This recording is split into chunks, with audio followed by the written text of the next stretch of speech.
অতি দ্রুত মৌলিক সংস্কার করে ফেব্রুয়ারির দ্বিতীয় সপ্তাহের মধ্যে নির্বাচন দিতে অন্তর্বর্তী সরকারকে আহ্বান জানিয়েছেন বিএনপি মহাসচিব মির্জা ফখরুল ইসলাম আলমগীর। বৃহস্পতিবার দুপুরে জাতীয় প্রেস ক্লাব আয়োজিত ঐতিহাসিক জুলাই আগস্ট গণঅভ্যুত্থানের বর্ষপূর্তি উপলক্ষে আলোচনা সভায় একথা বলেন তিনি।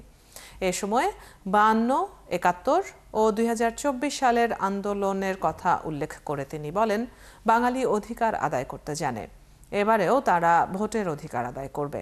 এ সময় নতুন রাজনৈতিক দলের নেতাদের উদ্দেশ্যে তিনি বলেন, গণতন্ত্রে কাদা ছোঁড়াছুড়ি হলেও সীমার মধ্যে থেকে তা করা উচিত। অতি দ্রুত একটা নির্বাচনের মধ্য দিয়ে একটা নির্বাচিত সরকারের কাছে দায়িত্ব তুলে দেওয়া, সেটা না দিয়ে ক্রমান্বয়ে বিভিন্ন রকম কতটা সংস্কার কমিশন তৈরি করা হয়েছে আমার ঠিক জানা নাই। 6টা মধ্যে অ্যাক্টিভ, 11টা আর 6টা অ্যাক্টিভ। এখন এই 11টা থেকে 6টা আসার পরেও তারা মনে করে যে এটা খুবই সামান্য, অর্থাৎ তারা দেশকে পুরো নতুন একটা আপনার ওই দেশ তৈরি করতে, এটাকে ম্যাজিক্যাল দেশ তৈরি করতে চান। খুব ভালো কথা, কিন্তু আমরা তো চাই দেশের জনগণের মধ্য থেকে আসুক। আমরা তো চাই দেশের জনগণ সেই শক্তিটা নিয়ে তারা বেরিয়ে আসবে।